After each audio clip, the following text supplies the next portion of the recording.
আজ আমরা কথা বলতে এসেছি এমন এক বিশেষ ব্যক্তি, যিনি পশ্চিমবাংলার শিক্ষাবিদ বলা যায়। তিনি তিল তিল করে গড়ে তুলেছেন। প্রথমেই নার্সারি থেকে শুরু করেছেন এবং নার্সারির পরে তার মাধ্যমিক, উচ্চ মাধ্যমিক, এমনকি ডিগ্রি কলেজ। সেই সাথে তিনি যেটা গড়ে তুলছেন আগামী দিনের জন্য এই এরিয়াতে, বিশেষ করে দক্ষিণ চব্বিশ পরগনা সারা পশ্চিমবাংলার বিভিন্ন প্রান্তে তিনি একের পর এক বিভিন্ন মিশন এবং বিভিন্ন শিক্ষামূলক কাজে যারা যুক্ত হয়েছেন তাদের পরামর্শ দিচ্ছেন যে আপনারা আগিয়ে আসুন, শিক্ষাটাকে আরও আগিয়ে নিয়ে যেতে হবে। যেভাবে একের পর এক বেসরকারি শিক্ষা প্রতিষ্ঠানের প্রতিটা মানুষের সঙ্গে তিনি যোগাযোগ রেখেছেন। আমরা কথা বলে নেব সেই শিক্ষাবিদ মুন্সি আবুল কাসেম।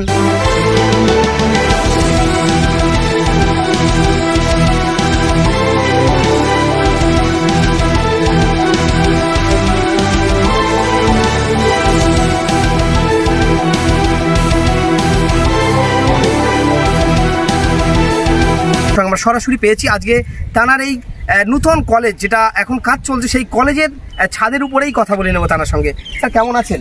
হ্যাঁ, ভালো আছি। আজকে যেটা দেখছি আমরা যে আপনি তো অনেক কিছু ছিল, মানে দেশের মধ্যে কাজ করার জন্য বিভিন্ন দপ্তর ছিল বা অন্য কিছু বিষয় ছিল, কিন্তু আজকে আপনি শুধু এই শিক্ষার ব্যবস্থাটা এটা বেছে নিলেন কেন? আচ্ছা, এটা বিষয় হচ্ছে এই যে আমি খানিকটা আমাদের কোরআন নির্দেশ থেকে আমি ভালো করে পড়াশোনা করেছি। তাতে কোরআনের প্রারম্ভিক বাণী হচ্ছে বিসমিল্লাহির রহমানির রহিম, ইকরা বিসমি রাব্বিকা লাযী খালাক, খালাকাল ইনসানা মিন আলাক, ইকরা রাব্বুকাল আকরামুল্লাযী আল্লামা বিল কালাম, আল্লামাল ইনসানা মা লাম ইয়ালাম। অর্থাৎ মানুষের শিক্ষা, এবং কোন শিক্ষা না অজানাকে জানা শিক্ষা, অদৃশ্যের সন্ধান করা। তো এইটা এবং মানুষের সবার জন্য এইটা। তো এই যে মেসেজটা, এই মেসেজটা যদি আমরা কার্যকরী করতে পারি তাহলে মনে করি পৃথিবীর সব মানুষের জন্য শিক্ষা হবে। এটি ইসলামের দায়িত্ব এবং কর্তব্য। সেই দায়িত্ব পালন করার জন্য আমার এই সোসাইটি স্ট্যান্ড তৈরি করা এবং এই স্কুল কলেজ করার সাধনা। এই কত সালে এটা শুরু করেছিলেন আপনি? আমি করেছিলাম 85, পয়লা মে, মেহেরজানের মুক্তির দিন আমরা শুরু করি, পয়লা মে 1985। তো এই যে শুরু করার পিছনে যে আপনি যে এই জায়গা, প্রত্যন্ত একটা গ্রাম মগরমপুর, এই চাকবেড়িয়া মগরমপুর একটা গ্রাম, সেই গ্রামে শুরু করতে শুরুটা যদি আপনি একটু বলেন। খুব ভালো কথা। আমি তো সরকারি চাকরি করতাম, তার আগে আমি একটা স্কুলে হেডমাস্টারি করেছি। তো এক ভদ্রলোকে এই আমাদের মগরমপুর বাড়িতে একটা নিতান্তই গরিব মানুষ এবং তিনি লেবুরি জানেন না। তিনি একদিন আমার কাছে এসে বলেন যে বাবু, আমি তো 10 কাঠা জায়গা দিয়েছিলাম একটা স্কুল, একটা প্রতিষ্ঠান হয় বলে, তো ওরা বললো আমরা মাদ্রাসা করবো। তো আমি তাই দিলাম। সেই 1972 সালে দিয়েছি, কিন্তু এই 84 সাল পর্যন্ত আর কোনো কাজ হয়নি। তা বাবু, এটা তুমি দেখবে যদি কিছু করা যায়। আমি যখন জায়গাটা দিয়েছি আমি তো ফেরত নেবো না। তা আমি দলটা চাইলাম। তা দেখলাম অসম্ভব কথা লেখা আছে, শিক্ষার দ্বারা মানুষকে সৎজ্ঞানে জ্ঞানী করিলে আল্লাহর নৈকট্য লাভ করা যায়। আমি নাকি জিজ্ঞেস করলাম যেটা কে লিখে দিয়েছে? বাবু, তা তো আমি জানিনি, বলে কোনো মোহরি বা ফিরদৌসি বোধ হবে। তো এইটা কিন্তু আমার জীবনের অনুপ্রেরণা। অর্থাৎ আমি যা ভাবছিলাম যে শিক্ষা, এবং এই কথাটাই কিন্তু আমাকে অনেক দূর এগিয়ে নিয়ে গেল মনের দিক থেকে। এবং আমি ওনাকে বললাম যে শুধু মাদ্রাসা করতে কিছু হবে না, আর বেশি কিছু হবে না, তার বিজ্ঞান শেখাতে হবে, অঙ্ক শেখাতে হবে, এরপরে সমস্ত মানুষকে লেবার শেখাতে হবে। তা তেমন স্কুল করি? হ্যাঁ বাবু, আমি তো খুব রাজি আছি, তুমি করো না, যা পারো। এই আমাদের শুরু। 10 কাঠা জমি নিয়ে আপনি শুরু করেছিলেন? 10 কাঠা জায়গায় শুরু করা হয়েছে। সেটা কি প্রথমে মাটির ছিল না আপনার? একটা ভাঙা ঘর ছিল, যেটা পড়াশোনা হতো না। একটা ভাঙা ঘর ছিল, 72 সালে টালির চালের ভাঙা ঘর ছিল, সেটা বন্ধই ছিল, কোনো কাজ হতো না, মাদ্রাসা না, কিছুই হতো না। আমি প্রথমে শুরু করলাম একদম কেজি স্তর থেকে। প্রথমে আমি বললাম যে সমস্ত সমাজের ছেলে পড়াশোনা করতে আসবে। সবাই এলো। প্রথমে প্রাইমারি স্কুল হলো। আমি গভর্নমেন্টকে বললাম স্যাংশন দিন, আপনার টাকা দিতে হবে না। স্যাংশন হলো। এরপর আমরা জুনিয়র হাই স্কুল করলাম। 2001 সালে আমরা জুনিয়র হাই স্কুল পেলাম। এরপর আমরা হাই স্কুল করলাম। 2003 সালে আমরা হাই স্কুল পেলাম। এরপর হায়ার সেকেন্ডারি আমরা করলাম, এবং 2006 সালে আমরা আর্টস, সায়েন্স, কমার্স দিয়ে আমরা হায়ার সেকেন্ডারি পেলাম। তারপর আমরা বিএড কোর্স করলাম, ডিএড কোর্স করলাম। এবছর আমরা জেনারেল কোর্স করছি, বিএ, বিএসসি, এবং তাতে physics, chemistry, mathematics, biology, geology honours নিয়ে আমরা কোর্স করার চেষ্টা করছি। এই উদ্যোগটা আপনার কেমন লাগছে এখন? আমি তো এখন রিটায়ার্ড লোক, গভর্নমেন্টের পেনশন দেয়, তা যে টাকাটা তো আমার পরিশ্রম করতে হয় না।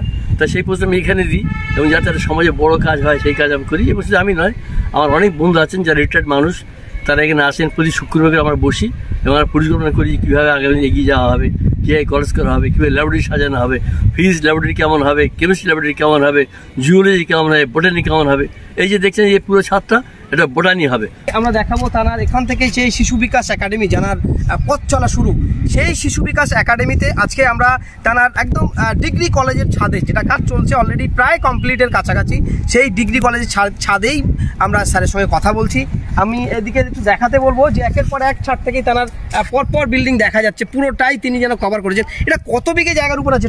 একদম আমাদের সোসাইটি নিচে রেকর্ড করা 6 একর 75। নারী শিক্ষার জন্য আপনি কি বার্তা দেবেন, কি করেছেন? আমরা পারবরি আমরা বলছি মানুষ মানে শুধু পুরুষ নয়, পুরুষ নারী উভয় মানুষ। সুতরাং যেমন ছেলে লেখা শেখাতে হবে, ঠিক তেমন মেয়েদেরও লেখা শেখাতে হবে। আর যে সমাজে মেয়েরা পিছনে পড়ে থাকে, সেই সমাজ কোনো উন্নতির পথ পেতে পারে না।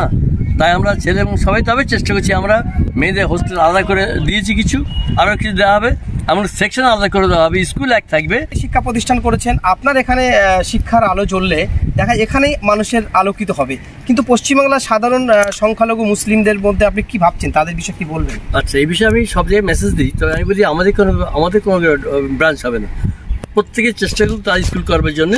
আর এই কারণে আমি একটা এবছরই আমরা গত 2019-এ আমার একটা অ্যাসেন্ট করি, তার নাম হচ্ছে association of Indian minority schools, এবং তাতে আমাদের ইতিমধ্যে 25 জন মেম্বার আমাদের আছে বিভিন্ন জেলা থেকে, তারা স্কুল তৈরি করছে এবং তার সর্বরকমভাবে সাহায্য আমরা দিচ্ছি।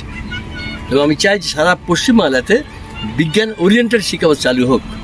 শিক্ষা নিয়ে আপনি লেখালেখি করেছেন, আমরা দেখেছি যে 30 ধারা বা অন্যান্য বিষয় নিয়ে শিক্ষার প্রসারের জন্য আপনি অনেক লেখালেখি করেছেন, আপনি কি বার্তা দিতে চাচ্ছেন? ভারতীয় সংবিধানের 30 ধারা একটা খুব জীবনধারী ধারা, সেটা বলা ছিল all minorities whether based on religion or language shall have the right to establish and administer education of choice, অর্থাৎ তাদের চয়েস অনুযায়ী। এবার এই চয়েসটা কী হবে না, কোরআন বলছে স্রষ্টাকে চিনতে গেলে সৃষ্টিকে জানতে হবে, আর সৃষ্টি জানতে গেলে বিজ্ঞান শিখতে হবে। তাহলে আমাদের জন্য বিজ্ঞান শিক্ষা, এটি আমরা গভর্নমেন্টকে বলছি, এবং গভর্নমেন্ট কথা মেনে নিয়েছে, বিজ্ঞান পড়ানো হবে এবং জাতি ধর্ম নির্বিশেষে সব ছেলেমেয়েরা পড়ার সুযোগ পাবে, সেগুলো 30,000 স্ট্যাটাস তারা দিয়ে দেবে গভর্নমেন্ট। আমরা এই কাজ করতে পেরেছি। তাতে আমি কতটা উপকৃত বলে মনে করি? না, উপকৃত 32 ধারা বলা আছে যে এইসব স্কুল পরিচালনার জন্য গভর্নমেন্ট ঠিক যে হারে অন্য স্কুল টাকা দেয়, ঠিক সেই হারে টাকা দিতে হবে। কিন্তু আমাদের কিছু রক্ষণশীল চিন্তাভাবনা এখন আছে, ফলে গভর্নমেন্ট বলছে আমরা হাই মার্কেটে টাকা দেবো, কিন্তু 30,000 হাই স্কুলে দেবো না, সেই লড়াইটা চলছে, গভর্নমেন্ট পারবে না, ওটা আমরা জিতব। প্রতি বছর আপনি শিক্ষা প্রতিষ্ঠান একের পর এক মানে উন্নতি হচ্ছে, যেমন আপনার প্রথমে শিশুদের নিয়ে শুরু করেছিলেন, তারপরে আপনি একের পর এক যেভাবে আগাচ্ছেন মহিলাদের জন্য, আপনি কি বলবেন যে কে আগানোর পিছনে কি আপনার? এটা আমার কোনো ব্যাপার নেই, হ্যাঁ, এটা সাধারণ মানুষের ব্যাপার। হ্যাঁ, মানুষ যখন দেখবে ভালো কাজ হচ্ছে, তখন কে কোন দিকে আসবে ভাবা যাবে না। আমি তাই বলি যে যখন আমরা ডাক দিলাম যে এরকম স্কুল করব যেখানে সব ছেলেমেয়েরা পড়বে, বিজ্ঞান শেখানো হবে, তো আমি জানি না যে এই সারাতে কত মানুষ যে এগিয়ে এলো, আমি জানি না, এবং তাদের আমি চিনিও না।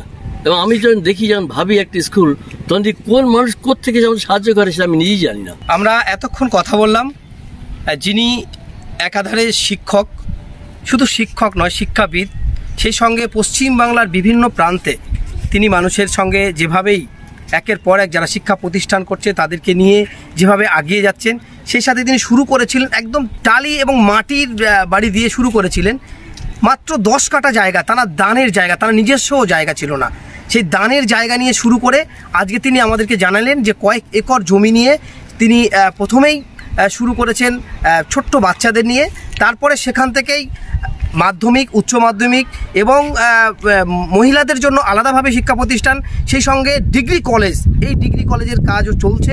খুব শীঘ্রই তিনি ডিগ্রি কলেজের মানে শিক্ষা শুরু হবে বা পঠন পাঠন শুরু হবে, সেটাও তিনি আমাদের জানালেন।